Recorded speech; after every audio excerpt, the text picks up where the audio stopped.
Je sais, ça fait 2 jours que j'ai pas posté la lecture de la Bible, mais ces 2 derniers jours, c'était des jours crazy. Il y avait un tas d'attaques là. En plus, il y a des attaques sur mes enfants, entre scolopendre qui marche sur mon fils le matin, même si c'est un bébé scolopendre, mais non.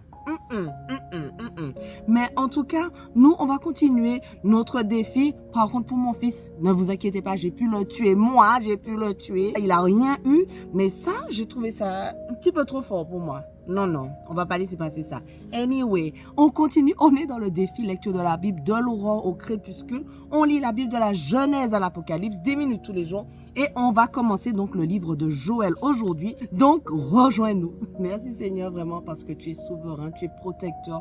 Tu prends soin de nos enfants, de nos familles. Et vraiment Seigneur, je veux te remercier pour ta protection et merci pour qui tu es. Tu es au-dessus de tout. Et je prie pour ce défi et pour tous ceux qui sont avec moi. Vraiment que tu puisses nous permettre d'arriver jusqu'au bout ensemble. Aide-nous à comprendre et à appliquer, mettre en pratique tout ce que tu nous dis à travers ta parole au nom de Jésus. Amen. Alors, on continue. Donc, Joël. Donc, le but du livre de Joël, avertir les habitants de Juda que l'Éternel va juger leurs péchés sans plus tarder et les inviter à revenir à lui.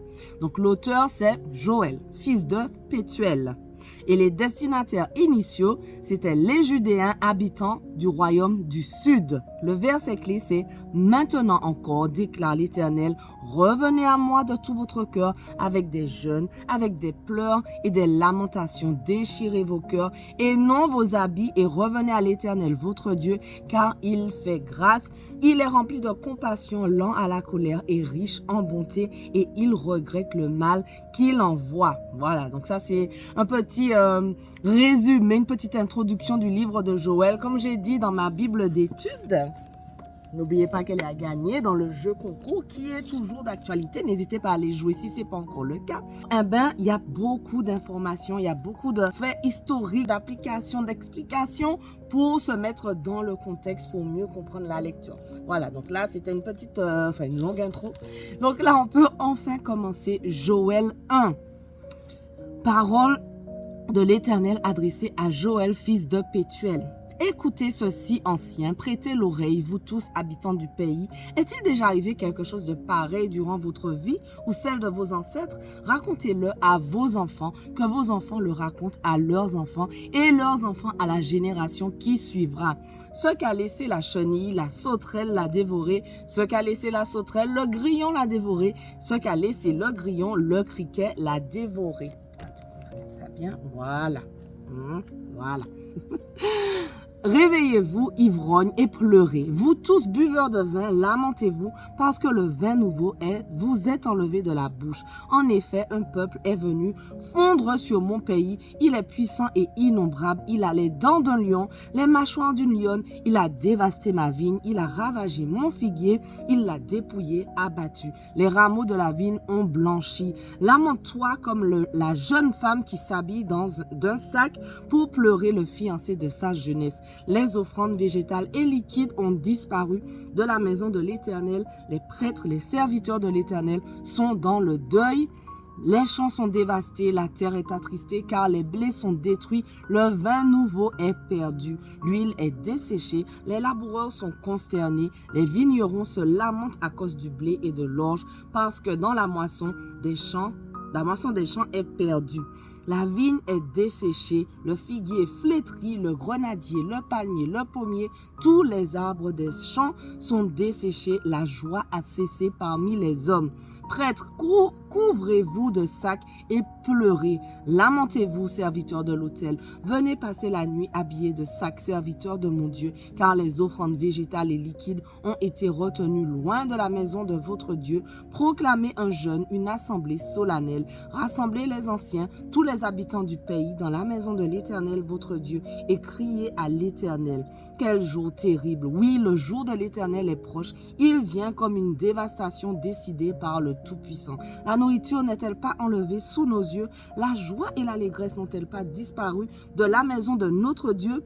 Les semences ont séché sous les mottes, les greniers sont vides, les entrepôts sont en ruine, car il n'y a pas de blé, comme les bêtes gémissent, les troupeaux de bœufs sont effrayés, parce qu'ils n'ont plus de pâturage, et même les troupeaux de brebis dépérissent. C'est vers toi que je crie, Éternel, car le feu a dévoré les plaines du désert, et la flamme a brûlé tous les arbres des champs. Les bêtes sauvages crient aussi vers toi, car les torrents sont à sec, et le feu a dévoré les plaines du désert. Joël 2. Sonnez de la trompette dans Sion, faites-la retentir sur ma montagne sainte, que tous les habitants du pays tremblent, car le jour de l'Éternel vient, il est proche, jour de ténèbres et d'obscurité, jour de nuages et de brouillard, il vient comme l'aurore qui se déploie sur les montagnes. Voici un peuple nombreux et puissant, il n'y en a jamais eu et il n'y en aura jamais de pareil, de génération en génération. Devant lui est un feu dévorant et derrière lui une flamme brûlante. Avant, le pays était comme un jardin d'Éden et depuis, c'est un désert affreux, rien ne lui échappe. À les voir, on dirait des chevaux et ils courent comme des cavaliers. À les entendre, on dirait un bruit de chars sur le sommet des montagnes où ils bondissent. On dirait le pétillement d'une flamme de feu quand elle brûle la paille. C'est comme une armée puissante qui se prépare au combat. Devant eux, les peuples tremblent, tous les visages pâlissent. Ils s'élancent comme des guerriers, ils escaladent les murs comme des hommes de guerre. Chacun va son chemin sans s'écarter de sa route. Ils ne se bousculent pas les uns les autres, chacun garde son rang. Ils se précipitent au travers des projectiles sans arrêter leur marche. Ils attaquent la ville, courent sur les murailles, montent dans les maisons, entrent par les fenêtres comme un voleur. Devant eux, la terre tremble, le ciel est ébranlé, le soleil et la lune s'obscurcissent et les étoiles perdent leur éclat. L'Éternel fait entendre sa voix à la tête de son armée, car son camp est immense et celui qui accomplit sa parole est puissant. Oui, le jour de l'Éternel est grand, il est terrible, qui pourra le supporter?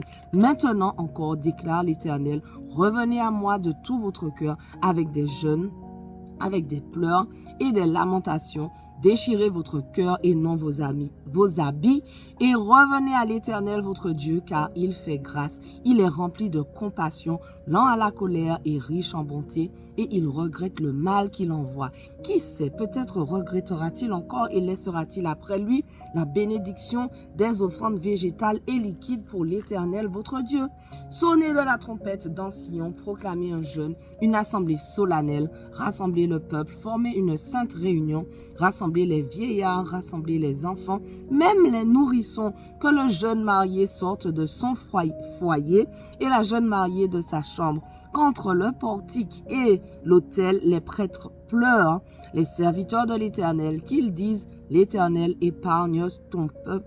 Éternel, épargne ton peuple, n'expose pas ton héritage à l'insulte, aux moqueries des nations. Pourquoi dirait-on parmi les peuples, où est leur Dieu? L'Éternel aime jalousement son pays et il épargne son peuple. L'Éternel répond et dit à son peuple, je vous enverrai le blé, le vin nouveau et l'huile, vous en serez rassasiés et je ne vous exposerai plus à l'insulte parmi les nations. J'éloignerai de vous l'ennemi du nord, je le chasserai vers une terre aride et déserte, son avant-garde dans la mer morte et son arrière-garde dans la mer Méditerranée. Son infection se propagera, sa puanteur s'élèvera dans les airs parce qu'il a fait de grandes choses. Terre, n'aie pas peur, sois dans l'allégresse et réjouis-toi, car l'Éternel fait de grandes choses. Bêtes sauvages, n'ayez pas peur, car les plaines du désert reverdiront, les arbres porteront leurs fruits, le figuier et la vigne donneront leur richesse. Et vous, habitants de Sion, soyez dans l'allégresse et réjouissez-vous en l'Éternel votre Dieu, car il vous donnera la pluie au moment voulu, il vous enverra les premières et les dernières pluies comme par le passé. Les airs se rempliront de blé et les cuves regorgeront de vin nouveau et d'huile. Voilà, notre passage du jour touche à sa fin, mais on continue dès demain, on ne lâche rien. Allez, sois bénis.